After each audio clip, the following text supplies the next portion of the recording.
All right, thanks for joining me this morning. A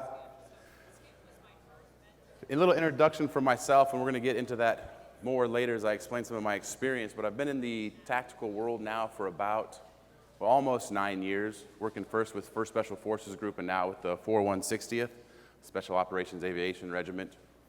And today we're going to talk about, or the title of this anyway, is The Data is on the Floor. That's been a hot topic for, at least from my knowledge, the last 6 years, especially in strength and conditioning, maybe even 9.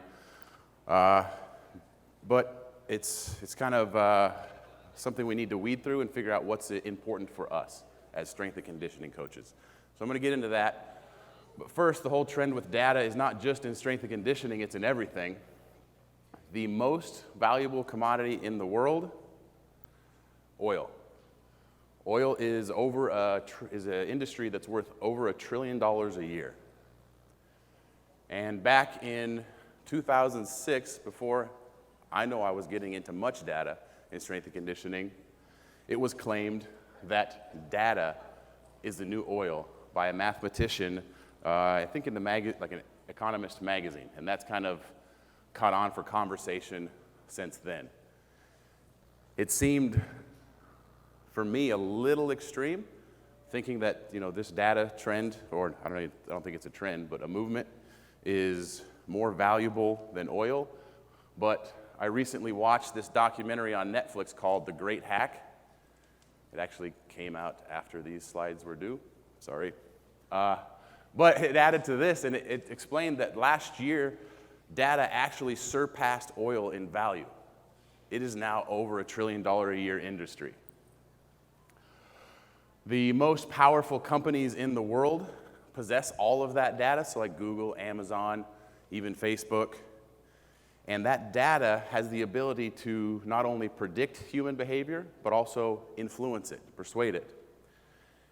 And in this documentary, they explained how that was done in the 2016 election, and I'm not going to go into the debate of right, wrong, or whatever, but just the fact that how influential data can be, is they used the information on Facebook. So when you go and you click like those one-click personality profiles, or you answer a few questions about, what Marvel character do I look like? You essentially give them the rights to look at all of your data. And if you know how Facebook works, I can't look at her profile unless I'm her friend. But once you say okay to those companies to give access to your profile, now they can also look at all of your friends. So when you clicked, do I look like the Incredible Hulk? No, but I was hoping. Now, Mike and Riley and Anya, that gets all of their data as well. And it only took a few hundred of thousands of people to be able to make personality profiles for every voter in the United States. That's some pretty crazy stuff, just with a click of Facebook. So the reason that most of these political campaigns and commercials use Facebook is because it is the platform that gets the most engagement. And I think for us as strength and conditioning coaches, our Facebook in this term is the floor. And floor was common to me, but when I gave the title of this presentation, it's not necessarily as known as it was in my upbringing, so let's explain the floor. The floor can be the track, the platform, it can be parking lot, it can be the street, it can be essentially anything, anywhere that you are coaching and your athletes are moving.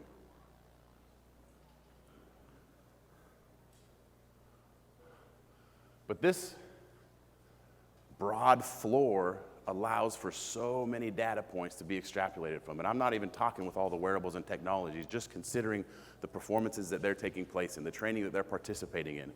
So it's important to figure out or try to decide what should we prioritize. And when I say what we should prioritize, what you in your individual situation and your style should prioritize, not which tech or company or marketing scheme is the best and influences you the most, but for you to kind of make your own decision based on your needs. And I'm kind of going to go through my process of how I got to where I'm at in that decision process. And so this is pretty much my career path, starting at University of Nebraska at Kearney, undergrad, grad assistant, working through there. And from my perspective, my intro to data happened there before I even knew it. And it happened when we tested pro agility. It happened when we tested back squat. It happened on all those assessments. And then we used those numbers, for example, the squat, and programmed percentages off of that. So we're essentially had descriptors, the maxes, and now we have predictors of performance for a certain rep range based on the percentage-based training, which is what we follow, and I still follow for the most part. After Nebraska, or kind of in between stints there, I went to the University of Auburn, where I just did a 3-month internship. But the good thing about that internship is it opened my eyes to a different style of training. So I grew up playing there, education there. My mentor was also my coach. So I was really accustomed to one style of training. I go to Auburn, and it's a completely different style of training. Different things were examined, different programming styles, and I didn't want to ask the coach every time, why? Well, why? I know we're supposed to and everything, but you ask too many whys, and you can come off as like challenging or whatever. It's like, where do I get the information that I want?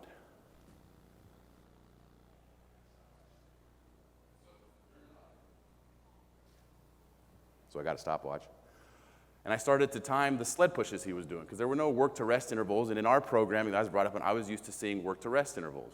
How much rest did I take for each bout? And instead of asking, I just timed, because it wasn't on the sheet, and we were supposed to run groups.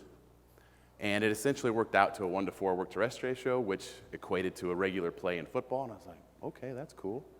He also calculated tonnage, which I was not used to in my upbringing, at least in the beginning part. So that was a new introduction. So again, I was gaining more information or more insight from data that was on the floor that I wasn't looking at, but was introduced to from Auburn and Coach Yoxel. Then I go to the University of Wyoming, and we had a new football coach come in the year after I was there. Dave Christensen came from Missouri, and they're big testers. They love to test. They test in the winter every Friday. Every Friday during winter conditioning, they'll do a test. Now, right, wrong, indifferent, whatever, but that allows for a lot of data points. And then from there, we started to put in categories. How many people could bench 3 to 350, 350 to 400, 400 to 450. So we gave categories. We also created, although somewhat arbitrary, but mostly based on experience of all the coaches, were standards. We had a Mountain West standard, which was the conference that we were in. We had an all-conference standard and then an all-American standard. And those were put in place mostly for influence, which, as we go back to the Facebook stuff, data is really most useful in that influence perspective. And then move into the tactical realm now, first group, and started to examine some of those things. And we have to do an assessment at least once a year. And I don't think that any more components of the assessment should be put upon us. I think the minimum standard or minimum number of assessments pushed down from above is the best route, whatever gives them just enough information to justify the program and support us moving forward. However, in our training and understanding of our people, we needed a few more. So we added in, so those 5 are the deadlift, pro agility, broad jump, 300-yard shuttle, body comp. I think that's it. And we added some to give us indicators of upper body pushing strength and upper body pulling strength as well, to give us a more kind of well-rounded vision. But we did it quarterly. We did it quarterly because we wanted to focus on training, and we didn't want to make the focus on the assessment, and I still think that's the way it should be. But we had missed opportunities. We'd have guys that would deploy. They'd go on long rotations, and we wouldn't see them. They would miss multiple. They would go TDY when they're back. So we might miss one guy for the entire year and never get an assessment on him, so we don't know how they're doing. So when I left First Special Forces Group, it kind of gave me a time to sit back and look at the good things we did there, which was the well-rounded approach, gave us indicators on how to influence our programming moving forward. But again, how do we fix those missed touches, those missed opportunities?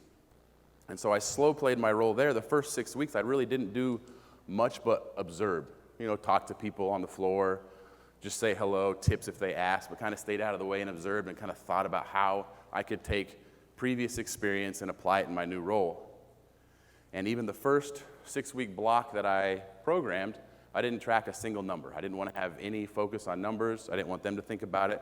I just wanted to work on getting their technique to a certain level and wanted to further understand, how their relationship with training and where we could go from there.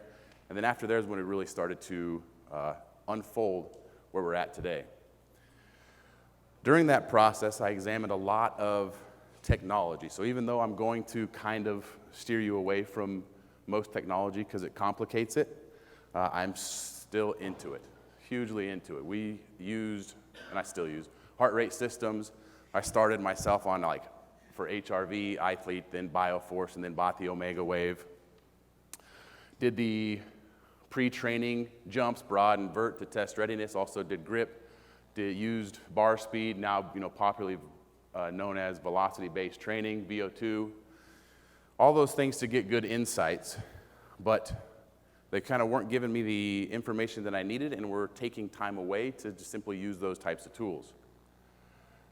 And one of the highlights of my career at First Group was this pre-mission training, PMT event that we did, and it was the closest resemblance to college athletics in terms of a train-up that I've ever experienced. And not that I know everything, not that I've heard all the stories, but in the stories that I've heard is, so we did, at First Group, we did intros. We had 6 weeks where we essentially taught all the fundamental movement patterns for all future programming, and then from there we got more specific. And this entire company, 82 people at that time, I believe, to include some attachments, had gone through the assessments already. So they had that minimum competencies level of our programming style, exercise technique, etc. We also had buy-in from the leadership, not just on the company level, but at the battalion level. And we convinced them to include Thor 3 as part of their train-up process.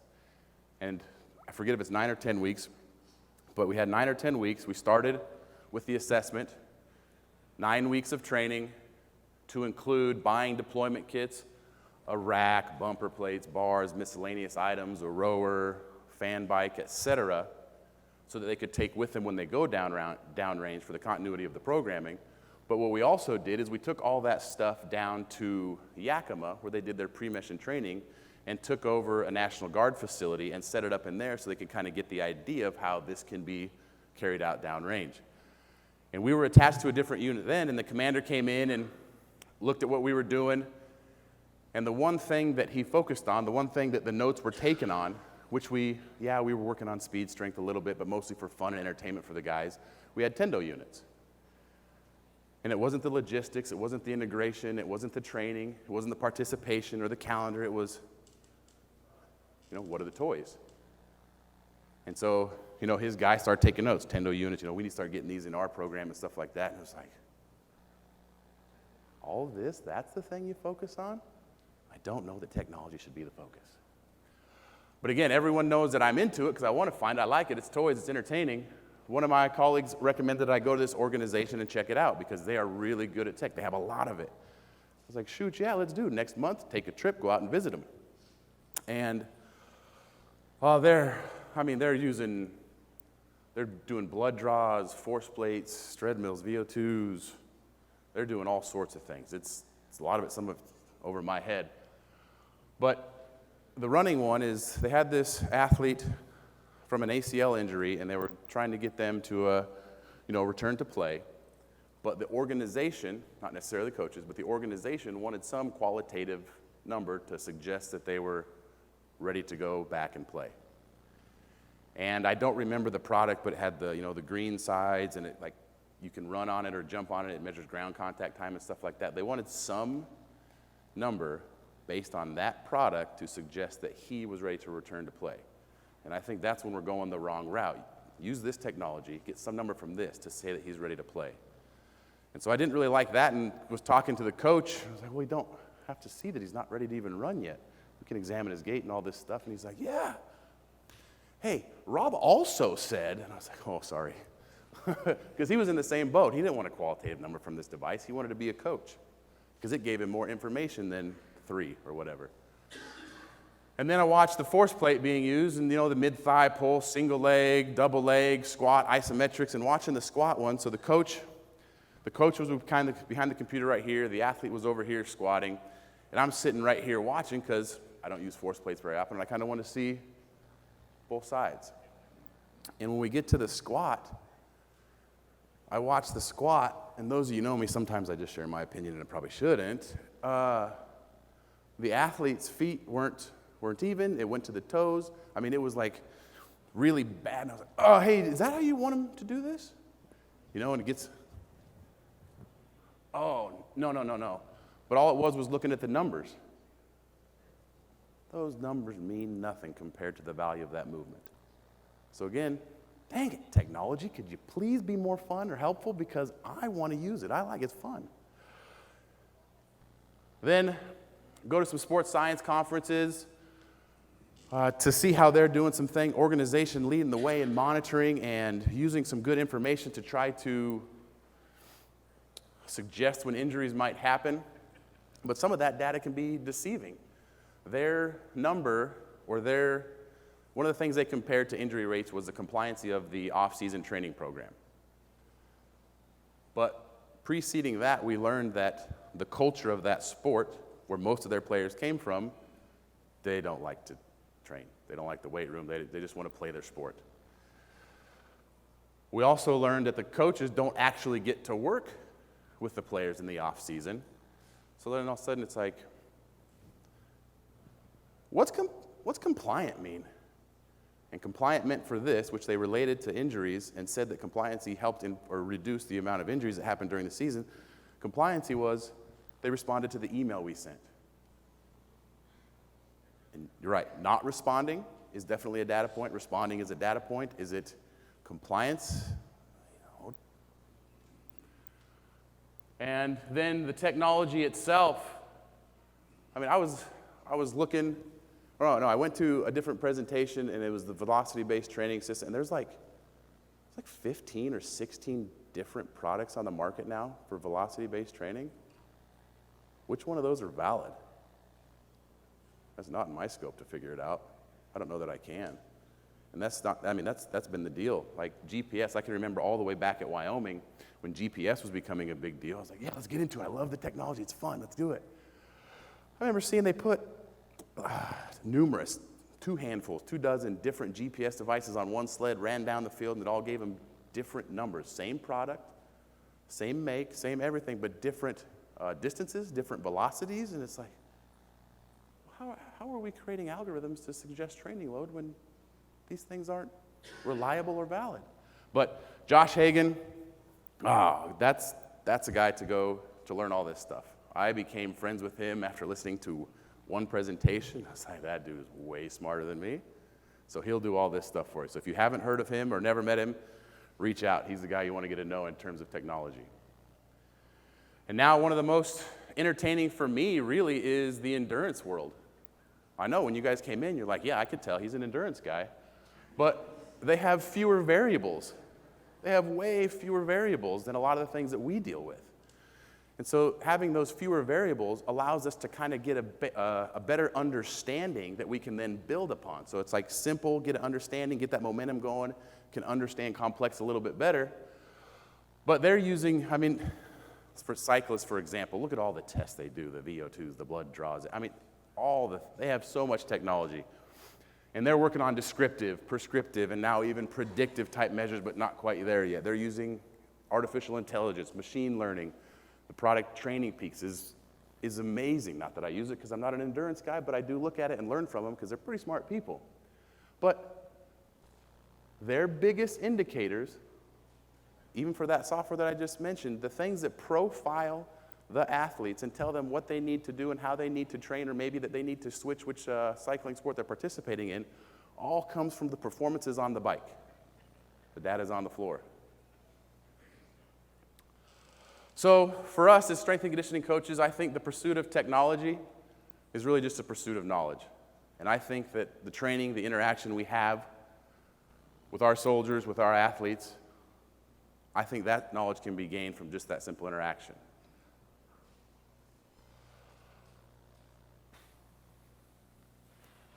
Yeah, but again, this can still bring up so many variables, so what do we focus on?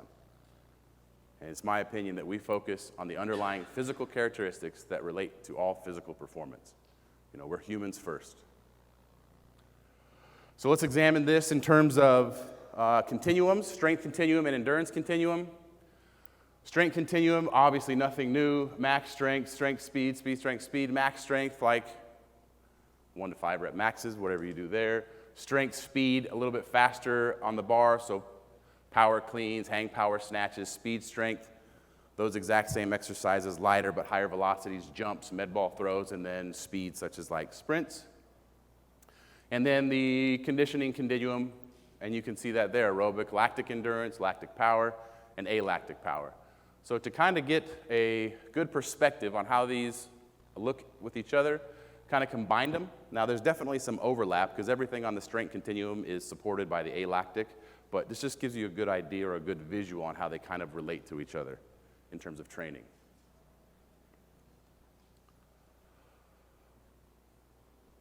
So in terms of influence, we kind of have to have these prerequisites. We have to have we have to have strength, because before we can express strength rapidly, we have to have it, we have to possess it.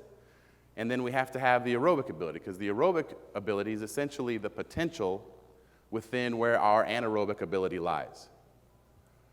And then when you look in training, when you're training, these characteristics, you obviously, like I just mentioned, want these two things as precursors, but then we can focus on characteristics in the middle that will influence the things to the aspects to the left and the right of them to a greater degree than, for example, speed would endurance, strength, speed, and so on and so forth. But what also influences those fundamentals or those foundations of training? And that's for strength, motor learning, muscular endurance. For aerobic is simply physical activity. So do we assess it all? Do we assess all of those aspects? And I'll just read the quote to you. The way of the essentialist rejects the idea that we can fit it all in. Instead, it requires us to grapple with the real trade-offs and make the tough decisions. And I think us in our roles as subject matter experts, it's our job to kind of weed through which ones we need to actually keep track of and which ones we actually don't have to. And so I've already alluded to this. The ones I think are the most important because they're the foundations for all. Nate Palin quoted me. Sometimes I forget what I say because I just talk. But aerobic and strength are like your anchors of your hammock, and everything else in between is the hammock itself. You bring up the aerobic and the strength, the others will rise with it. If you need some specificity, then you can bring up the center. But those are the foundations for all training. But I also think that they all should be trained. They all should be trained for a number of reasons. One is coach development. You know, oftentimes we come to these and we think of directly just, end user, end user, end user. Well, we influence the end user. We've been at our units for a long time. We're the continuity. So it's important to enhance their training that we also enhance ourselves. So I think the training process is not only for them, but for the enhancement of us as well. So it's important that we understand and get the opportunity to train all of these so we understand how lactic power influences lactic endurance, how speed strength can influence max strength, and so on and so forth. And also, it gives the soldiers some variety of training so that they can better understand themselves. They can understand how to manage fatigue in that lactic endurance state. They can understand how to get back to an aerobic state so they can sustain for longer. And then communication styles and learning how to train, how speed influences speed strength, how speed influences max strength, so on and so forth. Just creating more knowledge within both the coach and the end user. So what would I assess? Since we have to be those subject matter experts that kind of filter out the necessary versus the unnecessary. Obviously, it's going to be strength and aerobic. Those are the anchors of that hammock. And then it's going to be power, which is kind of a combination of those, and anaerobic in this regard, mostly anaerobic lactic, because the alactic is covered on the left side of the continuum, in that strength side, strength and speed side. So there you get it. That's the well-rounded approach to training, assessing our operator. However, there's that phrase, keep everything as simple as possible, but not simpler. That's too simple. We got to include agility.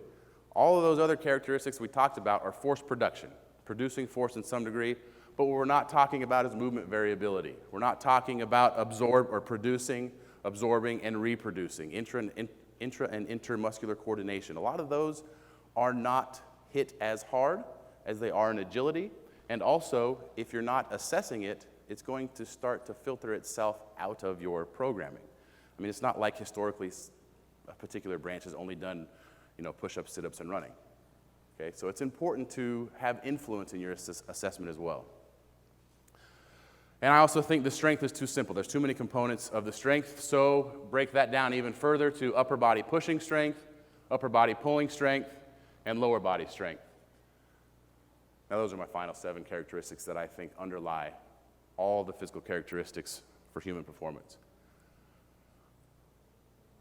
Those are the performance characteristics. I do think it's also important that we measure weight, height, and body compensation.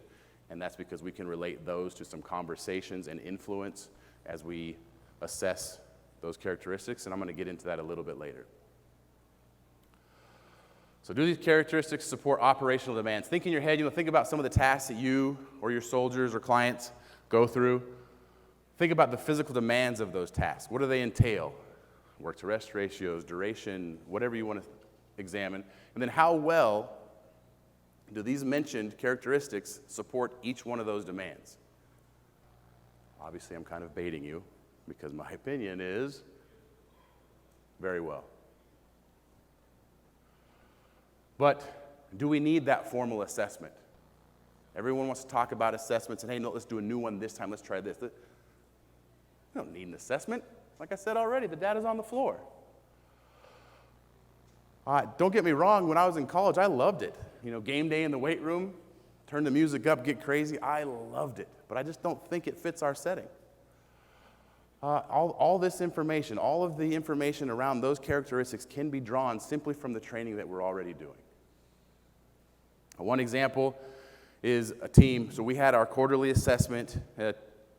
We had everyone on one side of the building getting ready to do the assessment. A team comes in that regularly trains with us, and it was like, hey guys, we're over here, we're doing the assessment.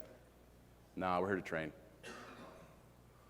Yeah, but then this helps us, justifies program, and then we give better training because it indicate where you are and stuff. So, yeah.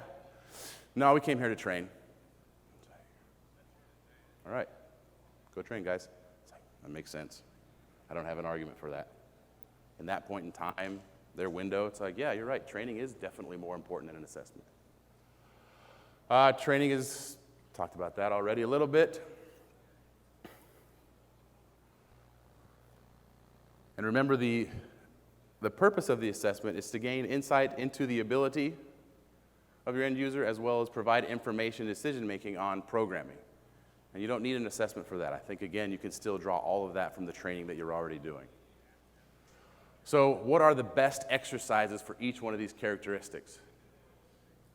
Don't start that debate. One, it'll last, how long have we been around? 9 years? It'll last forever. And I don't think it's important. There's a variety of exercises that are expressions of each one of those characteristics. As long as you can find the relatability between them, you don't have to decide on just one. So examples for this would be, we'll do upper body pushing. What's the best exercise for upper body pushing? I said, don't get into that. Well, let's see, I like shoulder press. Vertical, it's more important. I like shoulder press too. Incline press. I like how it's shoulders compared to, I like incline press too. How about bent? I like them all. Let's find a way, let's find the relatability or the ratio which each one of those kind of relate to each other so they can get one score. And I'm going to get into that a little bit further, and I'm going to give you all of the information that I have for that in the chalk talk after this, just because it would take too long. So using multiple exercises provides, allows, encourages movement variability. Kind of talked about that. If we only assess one thing, or if we only assess certain things, all of our training is going to go towards that one thing because we want to do well on the assessment, and we just perceive that that one thing is the best way to get good at that thing. So allows and encourages that movement variability.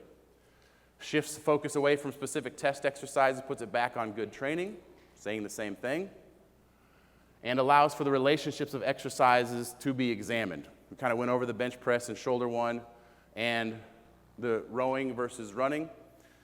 Give an example there, because this one can tie back into the body fat, as well as height and stuff, I get that. Body fat, but let's say we have an individual who, performs his VO2 max running is 44, the other guy's is 54. These are relative VO2 maxes. And then they get on the rower and they have the exact same row ability. It's like, well, why? Yes, could be strength, could be height, a little bit influential, but let's examine body composition now. Well, the guy who is rowing the same as the guy with the 54 VO2 or whatever I said, the 44 has a higher body fat, so he has a greater percentage of dead weight that's not helping him in his task. The rower takes that away and really allows for his absolute VO2 to kind of surface. And so we have that talk like, hey, you're already doing good training. Your absolute VO2 is the same as the guy you want to be like. The one thing that you need to work on is just drop a few pounds. So we don't need to change training, we just need to change some habits. Oh, hey, I got a person, it's a dietitian. We're fortunate, we have dietitians and sports psychs and everything like that. So it's easy, just here's a conversation, keep doing what you're doing, let's modify some intakes, let's go see our dietitian.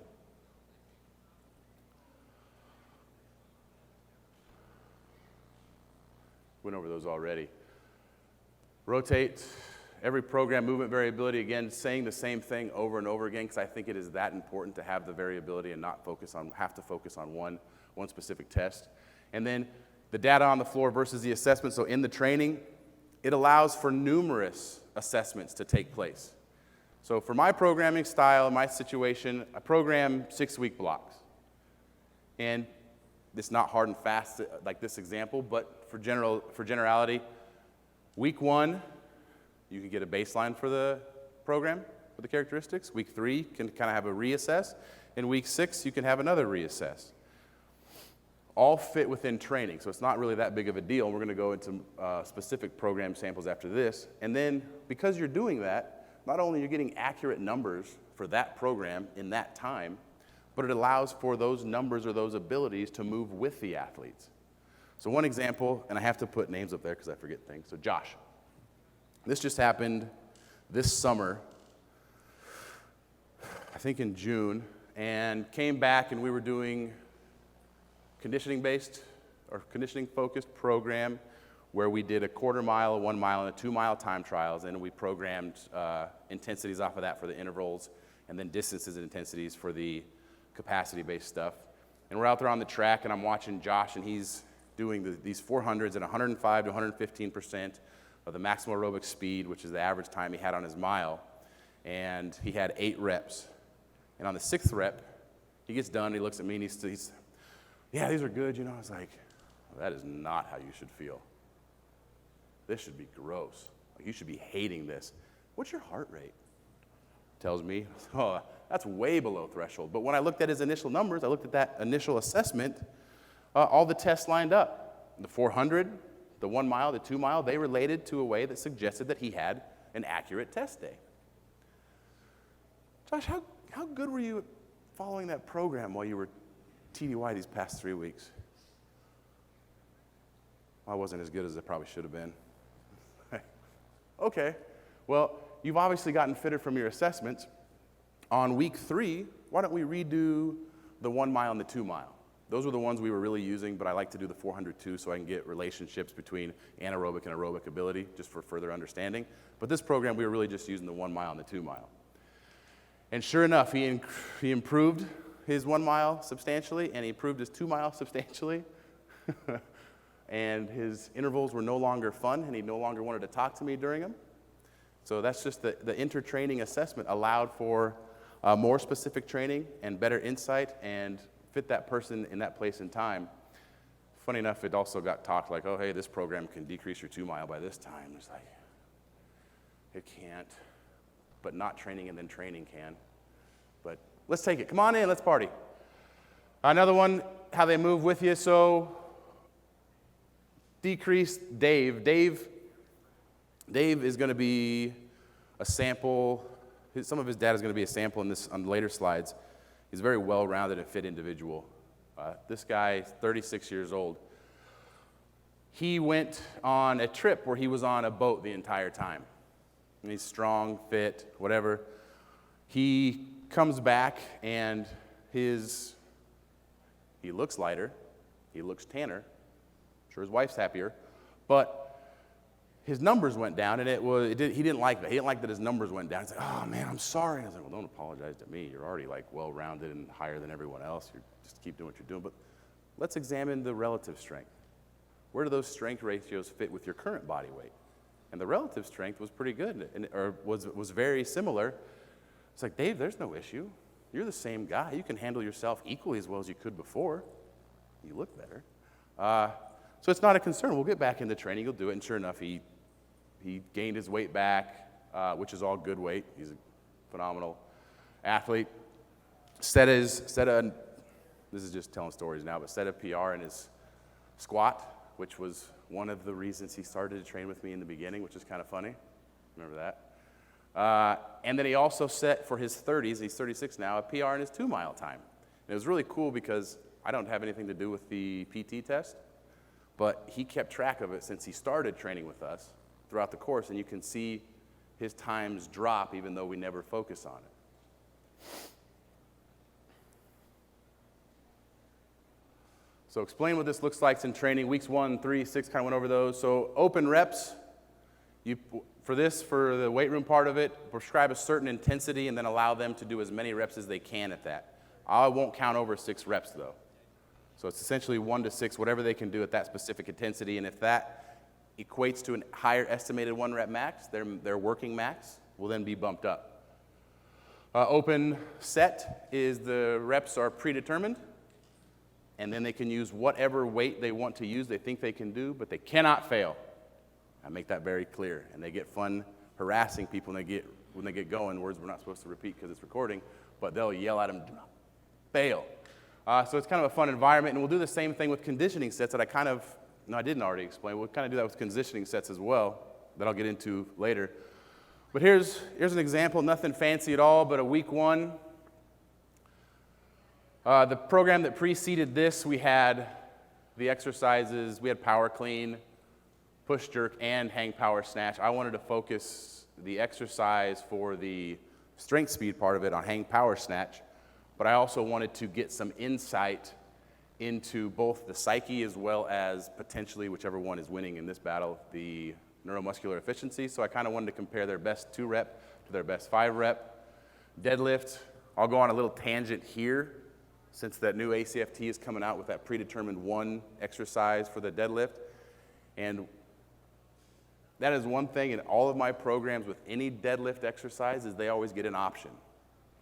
Well, they get an option based on their body, so I guess I'll have a say in it if they want to train with me and their body doesn't fit a certain exercise.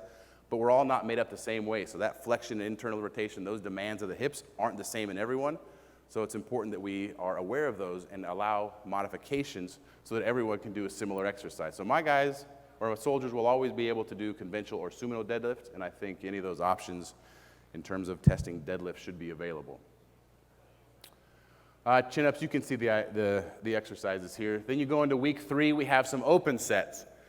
So how that works is the highest, we'll just use the hang power snatch for an example, that 1x2, that percentage right there is probably 91. I have certain percentages that I never go higher than in certain rep ranges so that we never program something they cannot be successful in, but are where they need to be to get the training effect that we desire. But now they have this opportunity to not fail, but if they're feeling good, they can go up. If they're not feeling good, just repeat the same weight they did. And for all of them, the reverse lunge, you'll see the 10 reps on there. That's because that's our higher rep exercise. That will not influence their working max.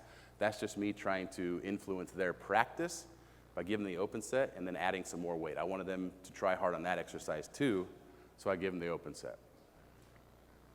And then week 6.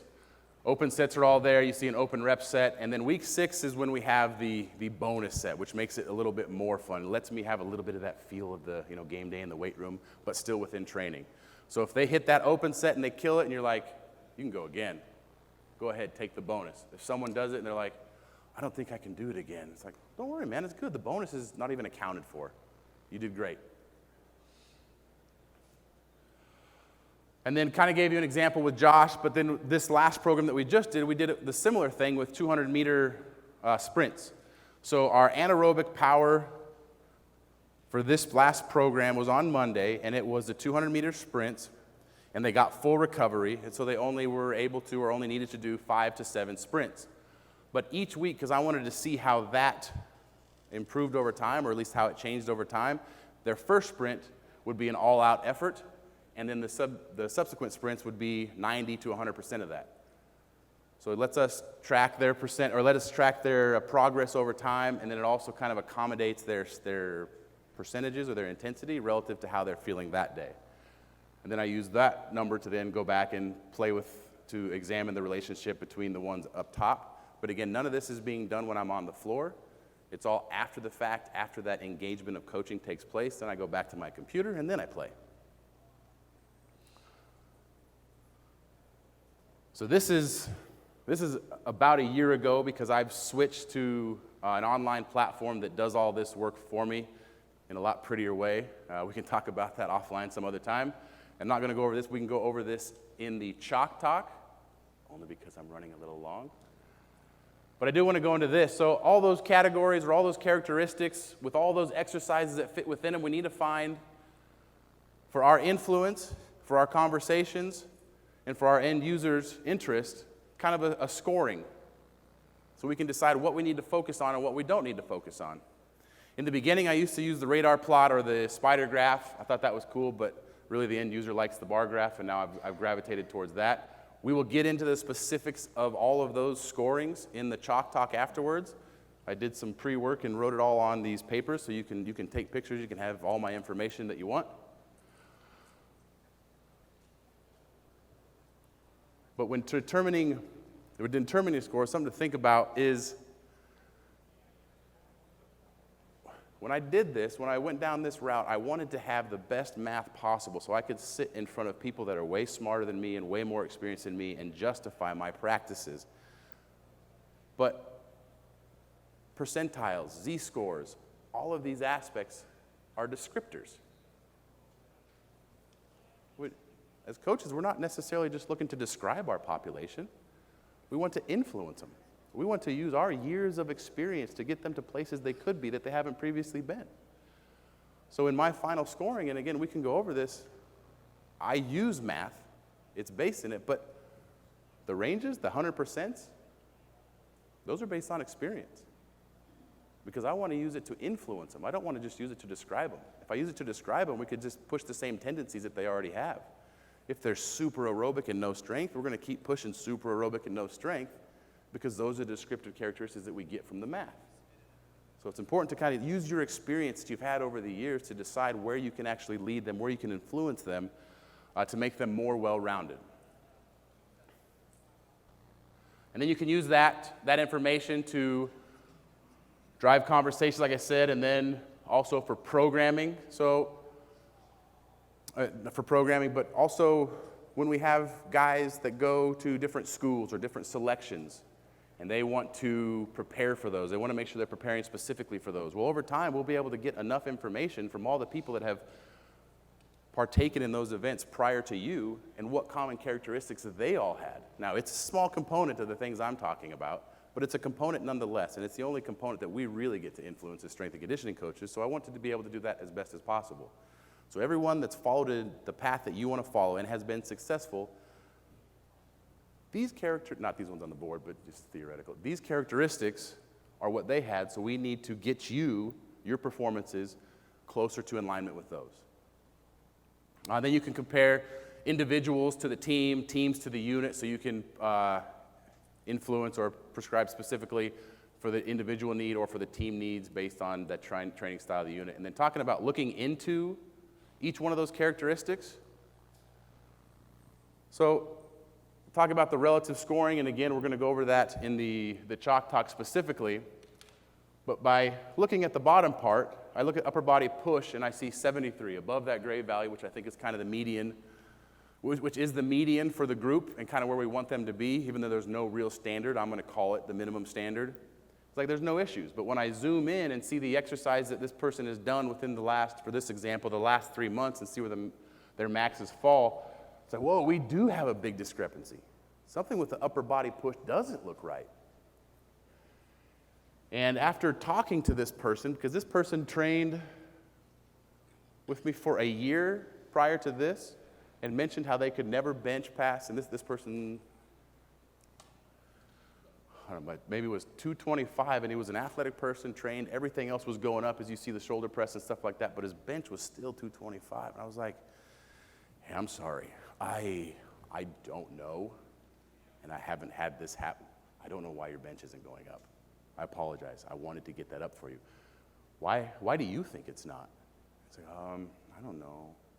Well, I had a lot of stingers when I played football before I got here in high school, and I had some issues with that and couldn't use my arm for a while, and then I was like, okay. He's like, yeah, it's kind of bothered me ever since. It's like, dude, that was a while ago.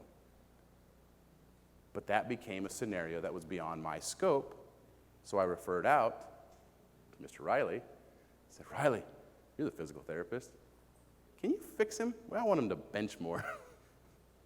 And sure enough, he found some areas that he could focus on and could work on and started to participate in those.